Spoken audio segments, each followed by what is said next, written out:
Dans les titres de l'actualité ce soir sur Canal 3 Bénin, les éleveurs de volailles et de petits ruminants de Basila qui bénéficient d'un lot d'équipements de la part de l'Union européenne. Le lot est composé d'abreuvoirs, de mangeoires et de couvreuses solaires automatiques. Un geste qui s'inscrit dans le cadre du projet de développement de la filière agricole et petits ruminants dans la commune de Basila. Alassane Arona et Abdoussabi Idrissou nous donneront les détails dans ce journal. Nous parlerons ensuite de la deuxième édition du projet Village solaire de la société NJ Énergie Access Bénin. Une deuxième édition qui revient au village Nikema Bansou dans la commune de Kouandé.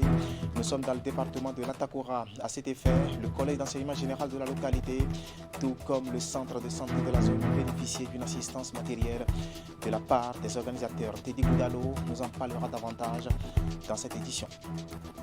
Et puis en fin de journal, nous irons au marché international de Dantokpa où un réseau d'escroquerie opère autour des revendeuses de tomates. Un réseau constitué par des propriétaires des maisons devant lesquelles les camions déchargent les marchandises. Ils ont créé des taxes fantaisistes dans un système bien organisé. C'est ce que nous dirons Idrissou Boukari et Eder Nkemi. Voilà pour le sommaire. Bien bonsoir et bienvenue à notre grande édition du soir de ce dimanche 23 janvier 2022. Un lot d'équipements modernes aux éleveurs de volailles et petits ruminants de Basila. Le geste est de l'Union européenne et s'inscrit justement dans le cadre du projet de développement de la filière avicole et petits ruminants dans la dite commune. Le lot d'équipements, lui, est composé d'abreuvoirs, de mangeoires et de couvreuses solaires automatiques. Compte rendu Alassane Arona et Abdoussabi Idrissou. Au niveau local. Voici le geste qui consacre la remise d'équipements aux éleveurs des plateformes de volailles et petits ruminants de Basila. Un geste de l'Union européenne à travers le programme d'appui au développement territorial qui s'inscrit dans le cadre du projet de développement de la filière avicole et petits ruminants dans la commune de Basila. Au niveau du sous-secteur de la volaille, nous avons 40 couveuses solaires automatiques, 1040 abreuvoirs, 1040 mangeoires pour volailles. Au niveau du sous-secteur des petits ruminants, nous avons 1040 abreuvoirs et 1040 mangeoires. Ce lot d'équipement vient à point nommé résoudre un tant soit peu les déficits de matériel qui entravent le réel décollage des sous-secteurs volailles et petits ruminants dans cette commune. Dans la dynamique de donner une visibilité à l'élevage, d'autres actions sont déjà menées sur le terrain. Les renforcements de capacité, il y a eu tout au moins 4 séries de renforcements de capacité pour les éleveurs, pour pouvoir améliorer la manière de faire le processus d'élevage au niveau de la volaille et des petits ruminants au niveau de la commune de Basila. À part les renforcements de capacité sur l'itinéraire technique, il y a eu les renforcements de capacité en matière managériale. Après les renforcements de capacité, on peut dire que nous avons les infrastructures spécifiques. Il y a les unités de transformation de volailles qui sont érigées au niveau de 4 localités. Après avoir pris l'engagement de faire un bon usage du matériel mis à leur disposition, les bénéficiaires, par la voix de leur porte-parole, formulent quelques doléances. Nous nourrissons l'ambition de faire citer notre commune parmi les grandes productrices de volailles et de petits ruminants au Bénin. À cet effet, nous ne cesserons de solliciter davantage votre appui pour la construction d'enclos appropriés et équipés, l'amélioration de nos races locales de ruminants et le renforcement de nos capacités afin de réduire considérablement le taux de mortalité des jeunes sujets dans nos cheptels. D'un coût global de 131 millions de francs CFA, ce projet démarré en novembre 2019 a impacté 45 villages dans sa zone d'intervention. Sur tout un autre plan, la douane béninoise vient de faire une saisie de stupéfiants à la frontière Bénin-Togo de Honsakwe dans la commune d'Aplakwe. Nous sommes là dans le département du Koufo. Vous avez compris, il s'agit au total de 3458 boules, soit 1972 kg de stupéfiants dont la nature reste à déterminer. Des produits psychotropes qui ont été découverts dans un camion à double cabine d'immatriculation étrangère. Le préfet du Koufo nous donne ici plus de précisions. Christophe Megbeji est au micro de Geoffroy Mentan et Florent Dou. Vous savez que le 5 janvier 2022, les éléments de la police républicaine avaient fait une prise. C'était 1980 boules de produits psychotropes.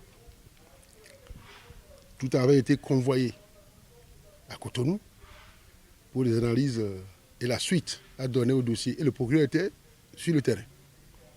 Aujourd'hui, la douane a fait une nouvelle prise. Ça fait 3458 boules de produits psychotropes. Le 5 janvier 2022, c'était un double fond. Un camion apparemment vide, mais avec un double fond contenant 1980 boules de produits. Aujourd'hui, ils ont changé de stratégie pour aller vers la création d'un compartiment entre le grand vide qui est derrière et la cabine du chauffeur. C'est dans ce compartiment qu'ils ont foutu les 3458 boules. Moi, je voudrais saisir l'occasion pour saluer le professionnalisme de nos éléments de la douane et nos éléments de la police républicaine. Ils font un travail merveilleux.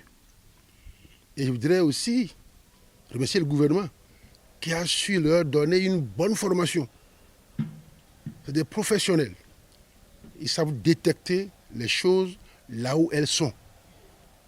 Et je voudrais profiter de l'occasion aussi pour demander à nos parents, à nos populations, d'être toujours prêtes.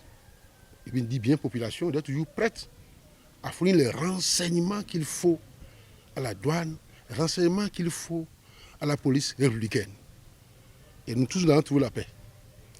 Ces deux camions, le premier, le 5 janvier 2022, provenait du Ghana, avec une immatriculation ghanéenne. Celui d'aujourd'hui provient toujours du Ghana. Et cette fois-ci, avec une immatriculation nigériane. Ces camions traversaient le Ghana, tout le Ghana, traversaient le Togo. Et c'est au Bénin qu'on a pu les intercepter. Bravo à la police, bravo à la douane. Voilà, c'était Christophe Megweji, préfet du département du Koufo. Le corps judiciaire du Bénin rend ses derniers hommages au magistrat Henri Amoussou Pakpa, décédé le 11 janvier 2022. Des hommages qui lui ont été rendus vendredi dernier à Cotonou. La cérémonie, elle, a connu la présence de plusieurs personnalités, dont le président de la Cour constitutionnelle, celui de la Cour suprême et du garde des Sceaux. Voici les détails avec Ali Moumouni et Moufid Sabouan. Il sonnait 17h ce vendredi 21 janvier 2022 quand la dépouille du magistrat Henri Amoussou Pakpa est arrivée au siège de l'ANES de la Cour suprême à Cotonou. Ici, l'attendaient les hautes personnalités de l'organisation judiciaire du Bénin pour lui rendre un dernier hommage. Un hommage mérité pour le service rendu à la nation avec abnégation, mieux pour avoir marqué la plupart présents ici qui le citent comme l'exemple à suivre. La jeune génération qu'il aura observé au soir de sa carrière et de sa vie tout court retient cependant de ce dernier l'image d'un magistrat laborieux, homme de conviction, empreint d'une humilité à nulle autre pareille, d'une discrétion exceptionnelle. Tout en lui était modération. Président du tribunal de première instance de Parakou et président de la chambre judiciaire de la Cour suprême, sont entre autres postes de responsabilité qu'il avait occupés. Pour une vie entièrement dédiée à la justice béninoise, des témoignages bien détaillés et émotifs sur son parcours sont présentés. L'Amicale des magistrats retraités du Bénin, l'Union nationale des magistrats du Bénin, le bâtonnier de l'Ordre des avocats et l'ancien médiateur de la République se sont succédés dans l'exercice. Il a énormément souffert au début de sa carrière. Je voulais insister là-dessus. Il a énormément souffert et malgré la souffrance, le travail pour lui, comme l'a dit le bâtonnier tout à l'heure, est une religion. C'est un sacerdoce. Il était retraité, mais il lui a été confié le soin de coordonner le service juridique de la Cour constitutionnelle. Et je me suis rendu compte que tous les jours à 7 h du matin, le président de la Cour suprême l'a rappelé tout à l'heure, il était déjà au bureau. Et parfois, il quittait le bureau après tout le monde. À la suite des témoignages, les différentes personnalités sont passées devant sa dépouille pour un dernier hommage. Décédé à l'âge de 82 ans, le magistrat Henri Amoussoukpakpa sera inhumé ce samedi 22 janvier 2022 à Grand Popo. Effectivement, ça a été fait hier. Parlons maintenant du projet Village solaire de la société NG Energy Access Bénin qui est déjà à sa deuxième édition. Une deuxième édition qui revient au village de Nikiene Banso dans la commune de Kouandé. Nous sommes dans le département de l'Atakora et à cet effet, le collège d'enseignement général de la localité bénéficie de la réhabilitation d'un module de classe. Les organisateurs dotent également le centre de santé de la zone de matériel médicaux. Teddy Goudalo pour les détails. C'est le village de Niekere Bansou, dans la commune de Kouandé, qui sort gagnant de la compétition qui a mis aux prises 4 régions commerciales de la filiale NG Energy Access Bénin. Il bénéficie à cet effet de la réhabilitation d'un module de classe avec des mobiliers scolaires. À cela s'ajoute un don de matériel médicaux au profit du centre de santé de Niekere Bansou. C'est une compétition entre des villages ou regroupements de petits villages en vue de déterminer sur une période définie ceux qui enregistreront le plus de nouveaux clients avec des taux de repaiement meilleurs par rapport aux autres. La réhabilitation de cette salle de classe est venue à point nommé où la pandémie du Covid-19 bat son plein. L'utilisation de ce joyau nous permettra de bien suivre les cours tout en respectant les gestes barrières. Au nom du directeur départemental de l'enseignement secondaire et de la formation technique de l'Atakora, nous vous remercions très sincèrement pour cet honneur. Nous vous promettons d'en faire un très bon usage. L'initiative de NG Energy Access Bénin est à sa deuxième édition et permet de repositionner la problématique de l'accès à l'énergie associée au développement et à l'accompagnement des collectivités locales. La compétition a duré environ 3 mois, soit du 1er août au 20 octobre 2021. Une période au cours de laquelle 12 villages se sont affrontés pour améliorer les conditions de vie de leurs habitants. La portée de notre action, c'est celle-ci. Partager la valeur générée par la vente de nos produits avec chacun d'entre vous en répondant aux besoins vitaux les plus élémentaires, s'éclairer, s'éduquer, se soigner, mais aussi plus sophistiqués, s'informer, se divertir, s'ouvrir au monde extérieur. Les solutions solaires domestiques, promues par NG Energy Access Bénin, sont des solutions responsables et durables. Responsables car propres, non émettrices de carbone, respectueuses de la santé de tout un chacun. Durables parce qu'utilisant l'énergie inépuisable et renouvelable du soleil. Tous les villages demi-finalistes ont bénéficié d'une séance d'éducation sur le développement durable. Un don de kits scolaires est également fait au profit de 400 apprenants pour encourager davantage les villages participants. NG Energy Access Bénin compte d'ailleurs faire du projet Village solaire un projet d'envergure qui intègre le développement des localités. Un véritable projet de développement. D'un projet à un autre, évoquons à présent l'UP Shift. Il a été officiellement lancé cette semaine dans le département du Zou. La cérémonie a été couplée avec celle de la remise officielle des kits de gestion de l'hygiène des menstrues aux adolescents. Objectif, améliorer la santé, le bien-être et surtout l'autonomisation des adolescents et adolescentes dans la zone sanitaire Zobodome, Boikon, Zapota. Plus de précisions avec Imet Elena Moussou. Les initiatives visent à améliorer la santé, le bien-être ainsi que l'autonomisation des adolescents et adolescentes soutenues par le Fonds des Nations Unies pour l'enfance UNICEF. Elles viennent renforcer les efforts déployés par le gouvernement à travers d'autres projets. Upshift est basé sur la conception de solutions innovantes dans le domaine de la santé sexuelle et reproductive au profit des adolescents de la zone sanitaire Zobodome et Boikon Sakota.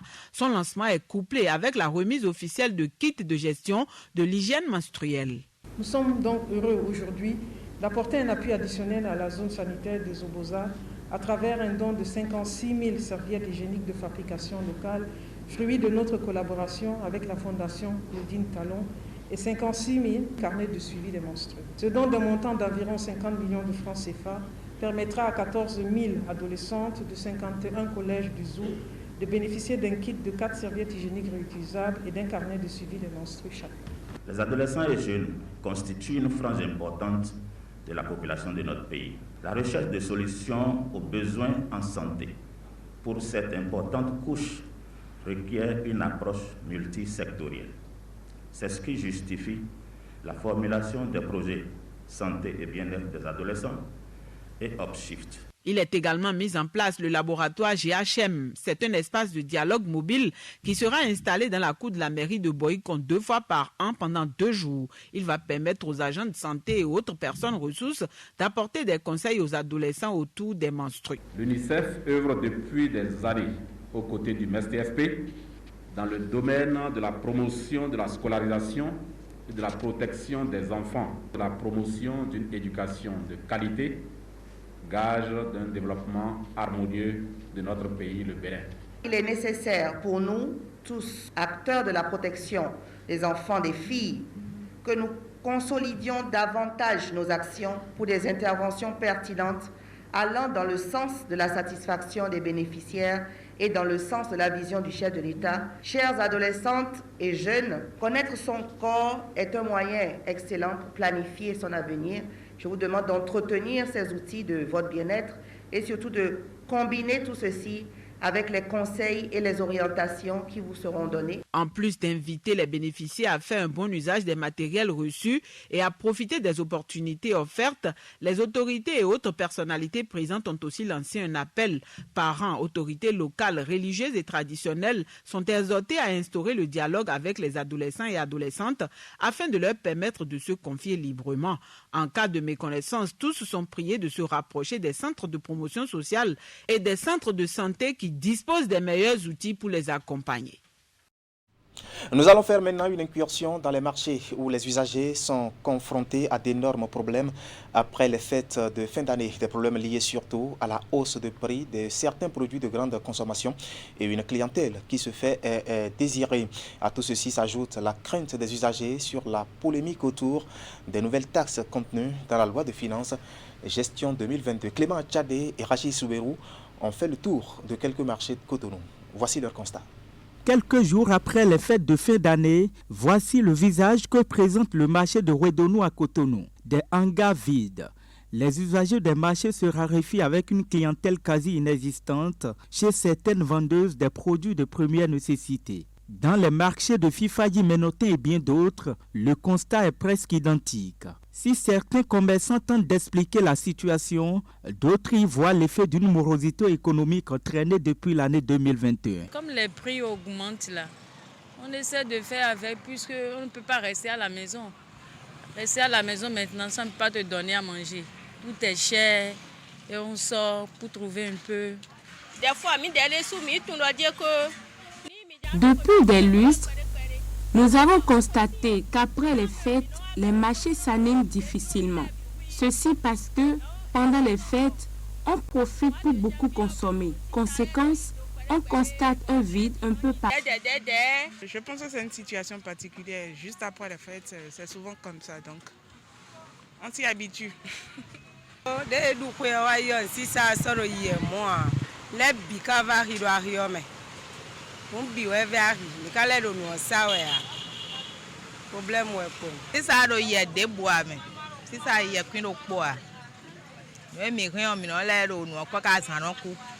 Normalement, après la fête, les choses diminuent de prix. Mais cette fois-ci, ça a monté. On ne saurait expliquer. Au-delà de la morosité économique évoquée par certains usagers, d'autres craignent la hausse de prix qui, selon eux, vient fragiliser le pouvoir d'achat des citoyens. Par ailleurs, ces femmes des marchés s'inquiètent de la polémique autour de nouvelles tasses et par conséquent tirent la sonnette d'alarme sur une éventuelle inflation. L'huile a augmenté de prix, surtout. L'huile, surtout. Bon. Le reste, on est habitué. On fera avec et le gouvernement aussi saura comment faire, vu la situation actuelle.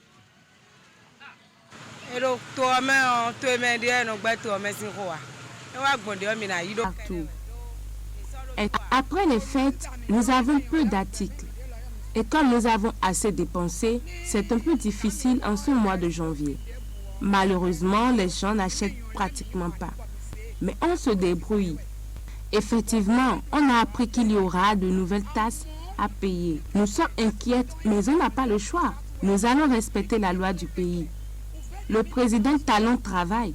Nous constatons nous-mêmes, mais seulement que chez nous les femmes, les temps sont durs. On lui fait confiance et nous espérons le changement. Nous avons assez de charges. Et parfois, les agents de la mairie aussi nous contraignent à payer les impôts. Ça ne va pas trop. Ce qu'on avait acheté avant les fêtes à 2000 francs, aujourd'hui je suis arrivée, on m'a dit que c'est à 2500. Par exemple, le plateau, on prenait ça à 1000 francs, parfois à 900. Mais maintenant, la dame a dit 1400. 2000. 2400. 2400. Vous voyez. Avec cette flambée de prix, les usagers et commerçants appellent les pouvoirs publics à intervenir pour une régulation des prix et une harmonisation des tasses afin d'éviter une asphyxie des relations vendeurs-acheteurs dans les marchés locaux. Sur toute chose, il y a augmentation maintenant de tasses et impôts. Même sur les factures SBE, il y en a. Et puis moi, je paie ça déjà, facture d'eau, tout ça là. Donc ça ne va pas nous surprendre comme c'est pour le bien du pays. Moi, j'ai constaté particulièrement un peu avant les fêtes, il y a eu augmentation de prix. Pendant les fêtes, il y a eu augmentation. Mais ce jour maintenant, je vois que les bonnes dames se laissent un peu pour pouvoir rattraper les caisses qui étaient un peu vides. Donc ça va maintenant. On demande aux autorités de diminuer un peu les prix de vente pour que ça nous arrange aussi. Nous, les gens qui vendent et revendent. Et on demande aussi aux autorités de revoir les tasses et autres. Parce que la douane est chère aussi maintenant. On a qu'à nous aider pour diminuer un peu les prix de tasses. Que la souffrance qu'on a n'a qu'à diminuer un peu.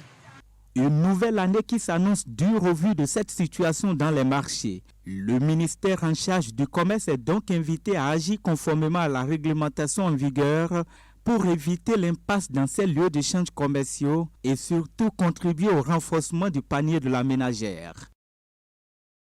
Nous allons finir notre aventure de ce soir au marché international de Dantokpa où un réseau d'escroquerie opère autour des revendeuses de tomates. Un réseau constitué par les propriétaires de maisons devant lesquels les camions déchargent les marchandises. Ces derniers ont instauré des tasses fantaisistes dans un système bien organisé. Du coup, les victimes lancent un cri de cœur. Regardez.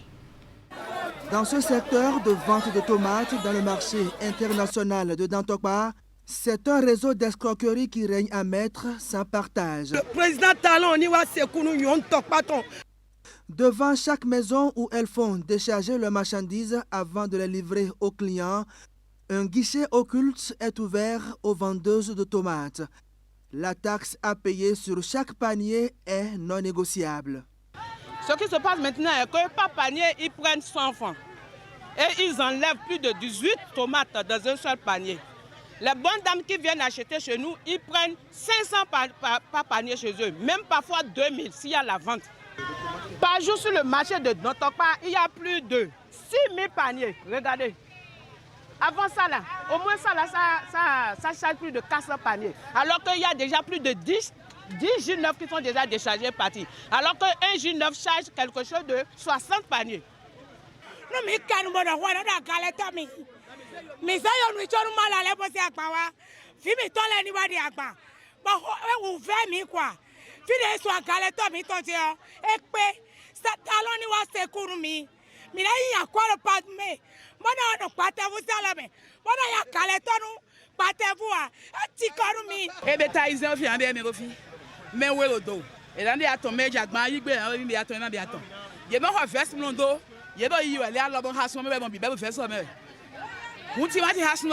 Plus de 30 mais bon, on met un mec à barre, on met un couteau, il y a même 1000 francs, on met à barre. Sur parmi, on met un ton, et on a 3000. À barre, j'ai comme tu es dans certains, là, mais on va aller dire. Là, on a 500, à Haton, 2500. Bon, on l'a plus plein de.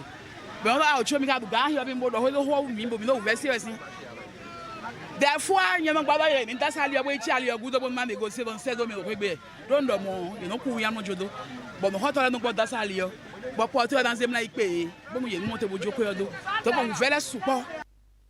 Victimes du dictat de ce réseau depuis quelques années, les commerçantes ont fini par rompre le silence.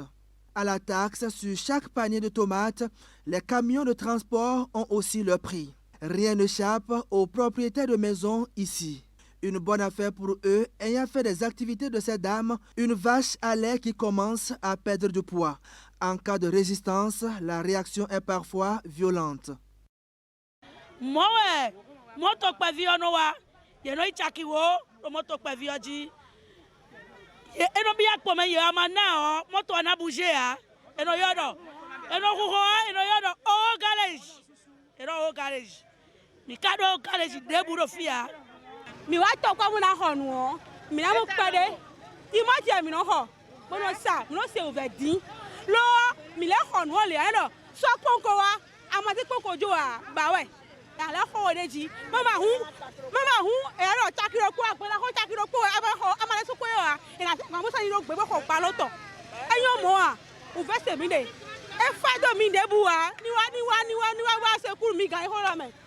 De 1983, c'est cette portion d'espace qui leur sert désormais de site de déchargement et de vente de leurs tomates.